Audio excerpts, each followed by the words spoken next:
Welcome to the Focus on Why podcast. I'm Amy Rowlandson and I ask my guests one simple question. Why? Focusing on the importance of why, I share with you the relatable, uplifting and inspiring conversations I have with people from all walks of life. This podcast will encourage you to focus on your why to enable and empower you to achieve the success you desire. Have a purpose, have a plan, focus on why. Welcome to the Focus on Why podcast, Claire Yew. Hi, Amy. It's great to have you here. I'm looking forward to sharing your why with the audience. Thanks. It's a pleasure to be here. Thank you for inviting me to speak in your podcast. Oh, absolutely. No problem at all. So let's just dive straight in and say, what is it that you're doing right now? So right now, I am a property developer. I also have a portfolio of buy-to-lets, and I also introduce investors to projects here in the UK, either mine or someone else's project. I'm also currently looking for new projects to do, as we all do. Fantastic. And property, is that something you've always been doing? I actually only started buying my first buy-to-let here in the UK in 2013. But I bought my first properties in Malaysia before coming here to the UK. And what brought you to the UK? I came to the UK because my partner, now husband, lives here. So someone has to relocate, and I just decided it was much easier for me to relocate here than for him to relocate to Malaysia. So it was a compromise on your behalf. Yes, it was, because it's easier for me to come here, and because for him to go to Malaysia, it's harder for him to do what he wants to do, and there's a language barrier as well. That makes sense. So what were you doing in Malaysia before? Maybe I can just start by telling you a little bit about myself. Absolutely. I was born and I grew up in Malaysia. I'm an eldest of 4 siblings. I had quite a nice childhood, relatively uneventful. However, I had no idea what I wanted to be when I grew up. I didn't know what I wanted to study. I didn't really have an ambition. And when I was 15, I had the privilege of meeting Stephen Hawking in person. And my father suggested that I ask him to recommend what I should do or what I should study when I go into university. And it took him quite a while because he has to use his gadget to speak for him. And he finally came and said molecular biology. And I had no idea what it was.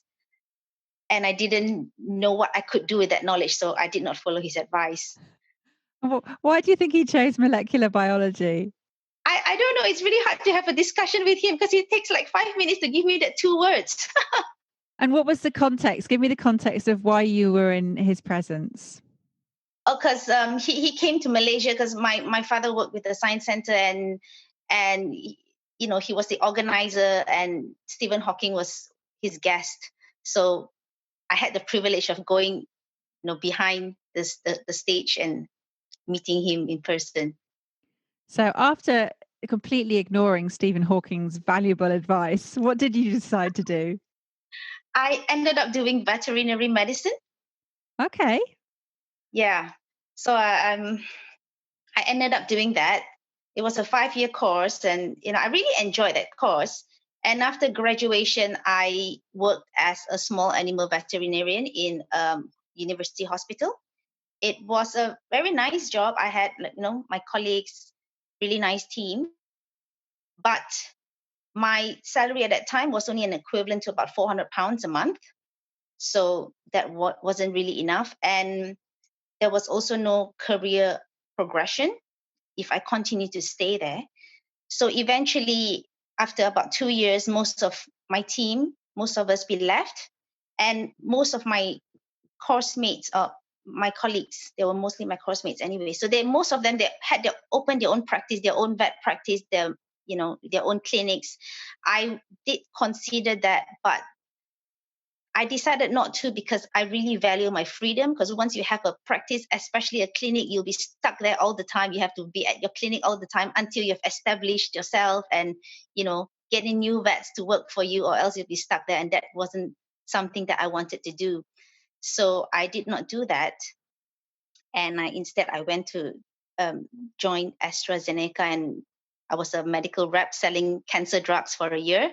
And after that, I decided that I still preferred the animal industry. So I went back to the animal health industry, but not as a small animal veterinarian, but I worked as in a commercial company selling livestock feed additives. So we were selling something that you put into the feed of pigs and poultry to help them grow better and healthier.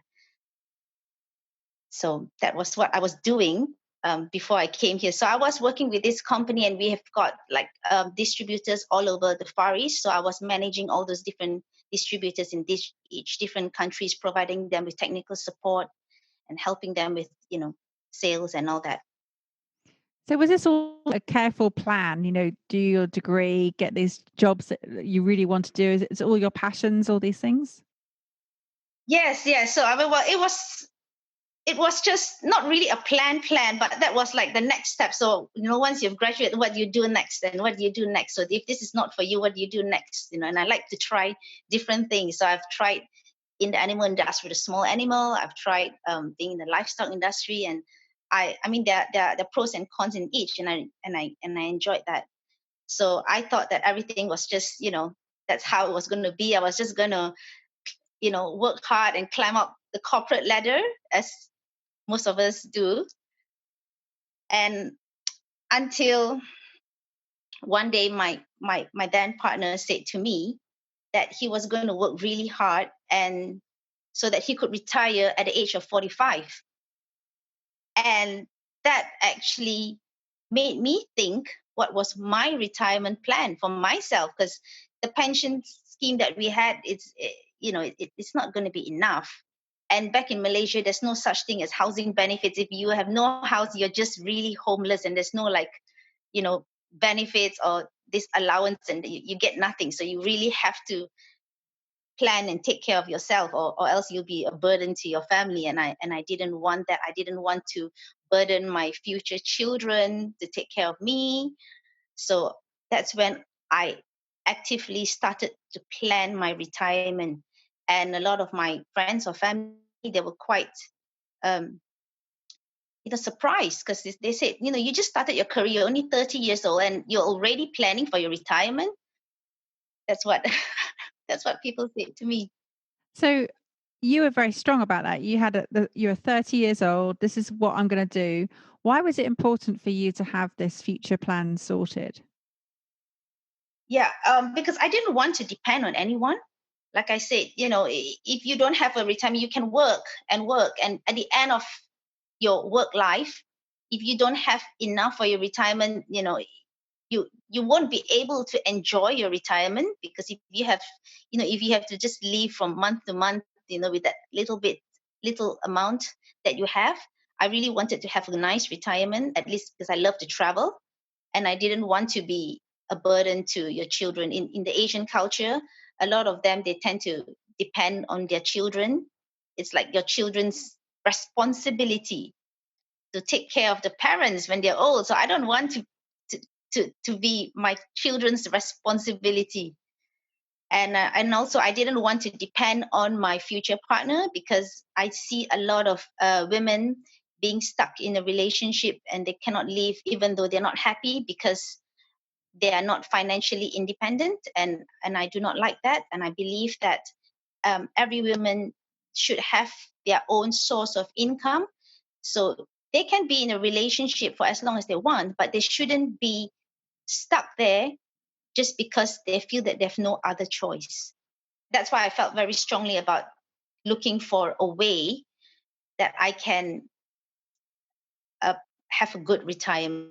And why is it important for you to have the option of your future? Yeah, as I said, I didn't want to depend on anyone. So I was looking at different options, different ways. Of course, if you are employed, you always have a certain amount of salary for your pension and things like that. But as that wasn't enough, I tried to look at other ways as well. So at that time when I was looking, I was speaking to anyone who could offer me any ideas on how I could make that happen. And one of those people someone offered me this scheme where if I could if I can save, let's say, 1,000 a month for 10 years, then on year 13 onwards till the end of my life, I will get 1,000 a month for doing nothing. And initially I thought that was great because, who else is going to give you money for the rest of your life? But then when I thought about it, I found that, first of all, 1,000 a month for me to save at that time to commit 10 years, it's quite a lot. But for the future, with taking into account inflation, it's not going to be a lot of money. It's not going to be enough. And I also tried to find out how could they, offer such a way. Are they going to get all that money to give me for the rest of my life? And I figured out that if you save 1,000 a month for a year, that's 12,000. For 10 years, that's 120,000. And because they're not giving you anything for the first 12 years, that means they're keeping all the interest of that money that you've been saving for the first 12 years. So that's their company profits. And only from the 13th year that they probably put it in some unit trust or, whatever. And they have with the 10% returns. So that's how you get your 10%, 1,000 a month back for the rest of your life. But since that wasn't enough, that's how I started looking for other ways. And then I looked into properties and I realized that was actually the best way to go, because you could leverage what you have in so many ways.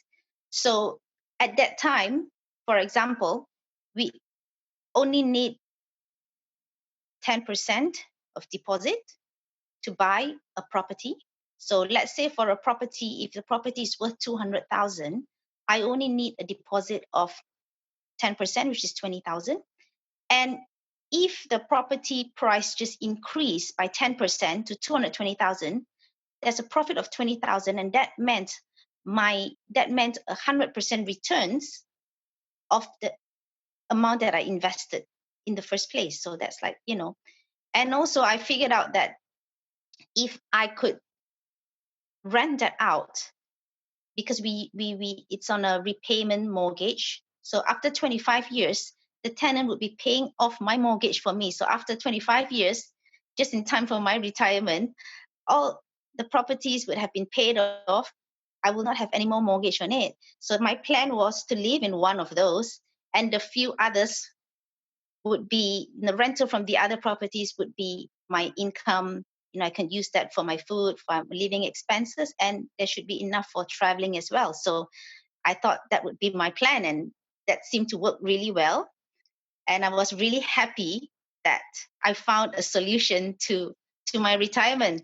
So for the next 2 years, I bought as many as I could buy. It wasn't that many. I managed to buy 5 because there's no buy-to-let mortgages in Malaysia. So it all had to depend on my salary. So that's how I started my journey in property investment, all because someone asked me that question. He didn't ask me that question. I mean, because he told me that his retirement, he was going to retire at the age of 45. So it sparked an interest in you, and then you set on your own way of finding that solution. So what does it now look like? How long ago was that? You said a few years? So that was so I started buying at 2008. And so after I bought that few properties and I couldn't buy anymore because I had stretched my salary, about that time I met my current husband, and then I decided to relocate to the UK, to London. So that I came here in 2010. And so that's how I ended up here. So when I came over here, my initial plan was actually to get a job and work. But when I came here, I got pregnant with my first child. So I decided not to work. And I was just, not doing a lot at home because I didn't know anything about property investment. It didn't even cross my mind to buy properties here at that time.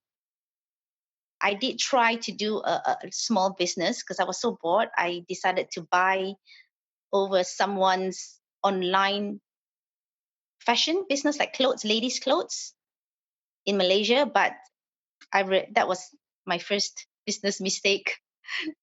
Lesson learned: do not trust anyone, even though they seem nice or they seem like a friend. Don't trust anyone. Always look at the numbers. But anyway, after my son was born, I was still, searching through the internet. I didn't know what to do. And then I came across this advert for a 2-hour free property course and it was held just near where I lived. So I was really excited and I signed up for it and I went for the course, 2-hour course, and I was just blown away at what they presented. And I signed up for the 3-day course. When I came back home and I told my husband that, he was like, that's a scam. That's few £1,000. It's ridiculous. You just, you don't have to pay that amount of money. You can just learn from my friend, things like that. And because at that time, when you're new at the country and if you don't work, if you don't work, you have no colleagues, you don't have any opportunity to make new friends. So I didn't have any friends. I didn't have any family at that time. So I thought it would be best to just take his advice. So I managed to cancel my registration and got my deposit back. But for 2 months, I just couldn't stop thinking about that course. And I thought I really, really wanted to do it. I really, I decided that was really what I wanted to do. And then so I just signed up for it again anyway. And that was one of the best things that I've ever done.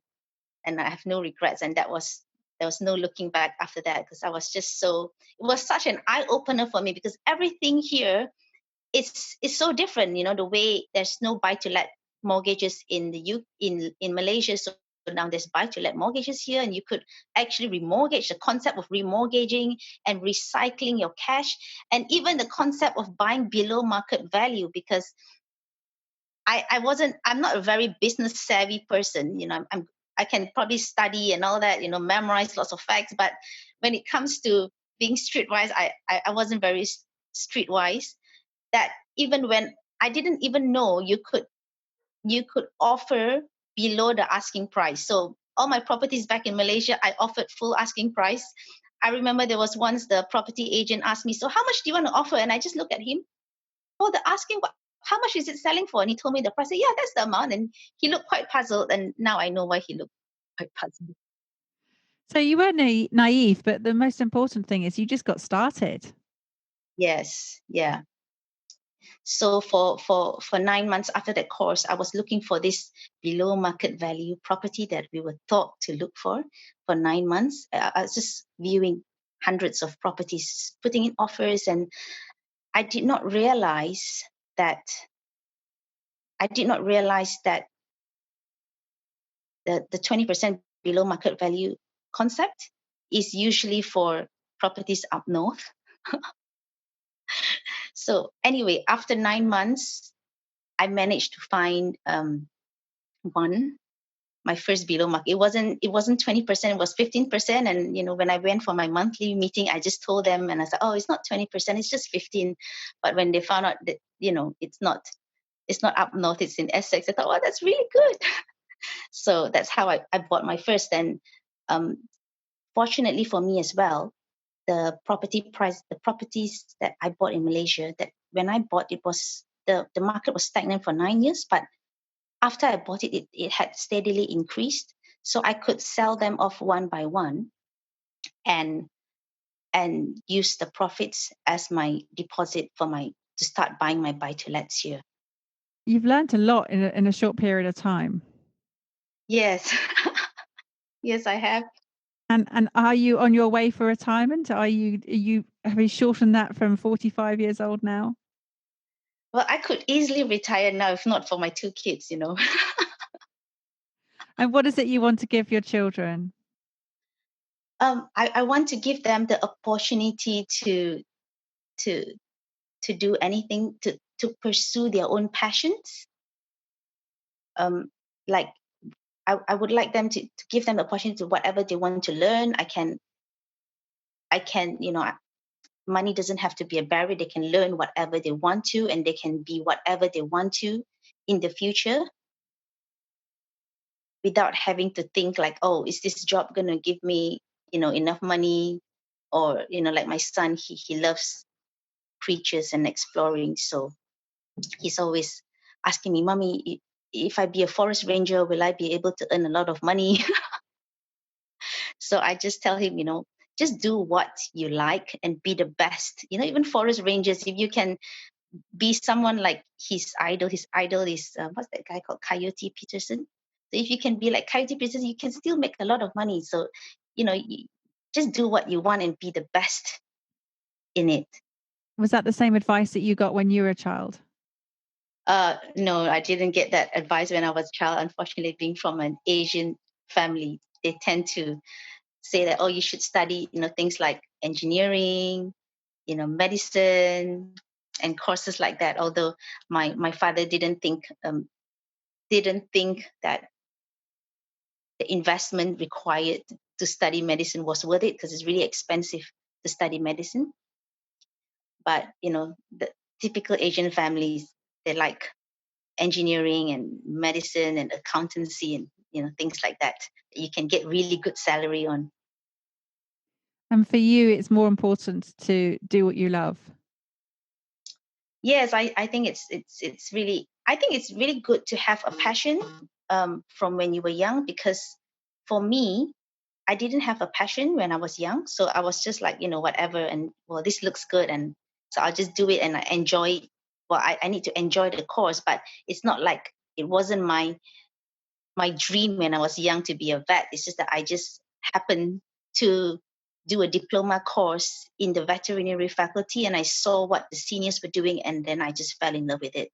But it wasn't like a passion that I had from young. So I try to encourage my kids to have a passion. Like my son, he's so passionate about having creatures and wildlife and things like that. And my daughter's not so, she loves dancing and all that, but her passion is not as strong as my son. He dreams about animals. He talks about animals and creatures and insects all the time. He's a bit older than her though, right? And he's 8 now. Yeah, so he's probably just starting to think about all those things of what he loves doing. So what's the plan next for you, Claire? So my plan now is, you mean in terms of my career? Anything? What's next on the horizon? You said you could retire now, so what's the plan? Well, I could if I didn't have kids. It's so expensive. So my plan now is, but I actually really enjoy my property business or my property career. So if it it's something that I wake up and look forward to. So right now I have a project that I'm doing, a development project, which I hope that we can start soon. And I'm also looking for the next one. I think doing developments, it's a bit like, it's like a bit like having a child, when you're going through all that hard times and you tell yourself, oh no, I'm not going to do another time, this is enough, one is enough. And then once you sort of like get over, I haven't gotten over it yet, but then you start to think, I think it's about time we have the next one. That's great advice. I love that. It's funny though, because when you do have that sort of broodiness for the next child, you're going to have to stop at some point. But with property, you don't have to. You can just keep on going. Yeah, I've put a stop to children, no more children, because I want to focus on my property journey, and it's really exciting, and I really love what I do. So right now I notice a lot of Malaysians like to invest in the UK. So I'm trying to help them. So I've helped some investors in the UK to invest here investors in Malaysia to invest here in the UK. And because I'm a developer myself, and I also invest in other people's projects. So I am a developer and an investor. And being a developer, I'm able to analyze the deal. So before I introduce or recommend any investment schemes or opportunities to my Malaysian investors, I will look through the figures thoroughly first and ask all the questions and make sure everything's in place. uh, and it has to be an investment or a scheme that I would myself would invest in it before I get someone else to invest in it. I think that's really important, because I think some people that does, like, bringing investors, they themselves, they don't really know how to analyze the deal. They just want to get in and get their commission and off they go. So that's what I do now, because I think there are lots of opportunities here in the UK. I wish I had enough cash to invest in all those investment opportunities that I come across, but I don't. So why not share that opportunities with some other people?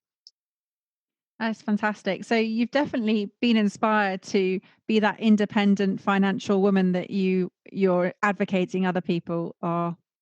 Yes, definitely. So I think it is important, because a lot of women, they don't really plan for their financial future. They depend on their husband, or they just think it's not something that they do.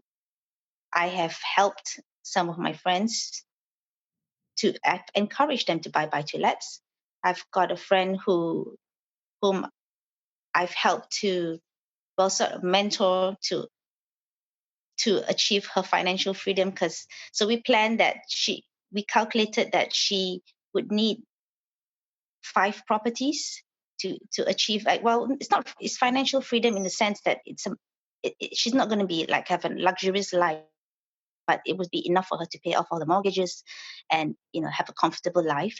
So she would need 5 properties, and we have worked out that if she can buy one property a year, one buy to let a year, she would be able to achieve her financial independence in 5 years. And so far she's on year 4 and she's on track. So that I'm really pleased about that. And how does that make you feel, knowing that you're helping other people with their independence too? I feel really happy. I think, if you can just help, I would like to help as many women as I can, to sort of like inspire them, or even to help to give them inspiration, or some help to educate them, to let them know that, they should start planning to have their own. I mean, they can do it with their family, with husband. It doesn't have to be alone, but at least they have some sort of control, so that they and some sort of income for themselves, not having to depend on anyone, because you don't know what's going to happen in the future, right? Absolutely. And going from not having many friends to now working in property, I feel that you're surrounded by people. You've got a huge network of people around you now. So now I've got a whole new network of people, and a lot of property investors, property developers, and it's great, especially now that, with everything going online, we have lots of online groups where there's a lot of opportunity to meet and get to know other property professionals, so you can exchange idea. And it's really important for me. Well, actually, at the beginning of my journey, I didn't have any friends. I didn't have anyone to talk to. So at that time, we didn't have Facebook groups and all that, but we had a monthly meeting. So from there, I started my very small circle of property investment friends, and they have been so helpful, because I didn't have anyone else to talk to about property, and they gave me a lot of valuable advice, because my husband, he's not interested in property investment, so he's not someone I could talk to about all my property um, issues or challenges. So it's really important for me to have like-minded people, and I think nowadays, especially, there's so many supportive groups that we have. Absolutely. It's so important to be surrounded by people who you can trust to help you with the next stages. And in property, there are many challenges and issues, and we can make mistakes, and we can make very expensive mistakes if we don't know what we're doing. But to know that we can reach out and ask others who have been there and done that before is really a very reassuring. Yes, definitely. It's really, yeah, it's really helpful to have like-minded people. And I realized that a lot of property investors, we are really positive people. It's not all doom and gloom. You're all positive. Like, even in this situation of with COVID-19, if you talk to other people people outside the property circle, it's all like doom and gloom. Oh no, this is that. But when you talk to property people, they are very positive. They're like, let's look for opportunities. What can we do here? What can we do now? I think it's right. I think we're always used to dealing with obstacles, and so we just see them as on our way, not in our way. And that's just the way that we've dealt with the COVID. Is that it's just another one of those obstacles that we have to navigate around, and there's nothing we can particularly do about it. We just have to look for other opportunities to sort of thrive and survive. So, but it's been amazing having you here, Claire. I really, really enjoyed our time together. Thank you so much. How do people get in contact with you? Oh, well, I'm on Instagram. My handle is at Claire, YEWCLAIRE. Or you can find me on Facebook. My Facebook profile is Claire Yew, CLAIREYEW. Perfect. Well, I'll put those both in the show notes. And what about a final message for the audience? What would you like to leave us with today? I think my final message would be, start planning for your retirement early, even as early as 30 years old, or even earlier, because the earlier you plan for your retirement, the more, the easier it is. I mean, you don't have to pressure yourself. Don't wait till you're 50 years old and then start to think, oh no, what am I going to do now? Because when you start at 30, you have time on your side. And I used to tell people, even if you start at 30, if you can just buy even one buy to let every year, or even one every 2 years, by the time you reach when you're 50, you already have like 10 buy to lets at least, if you buy one every 2 years. And it doesn't have to be like expensive buy to lets. You can just probably buy a bit further from London, whatever that is within your budget. But if you can just start early, then you have that opportunity to have the leverage over time, when there's capital appreciation, and if you're taking a repayment mortgage, you have that opportunity for your tenant to have 20 years to pay off your mortgage for you. So yeah, that's my advice, is to start planning for your retirement, and financial planning. Start early, as early as you can. Thank you for listening to the Focus on Why podcast. I'm Amy Rowlandson, and if you've enjoyed this episode, please leave me a 5-star Apple Podcast review. Connect with me on LinkedIn, Instagram and Facebook, and become a member of my inspiring, uplifting and positive Focus on Why Facebook group. I help people to focus on their why with clarity, uniting their passion with their purpose with a plan, to create the life they truly desire. If you would like me to help you focus on your why, then please book a free 20-minute coaching call via calendly.com/Amy Rowlandson. And if you haven't already, please sign up for the Friday Focus weekly newsletter via my website, amyrowlandson.com. Have a purpose, have a plan, focus on why.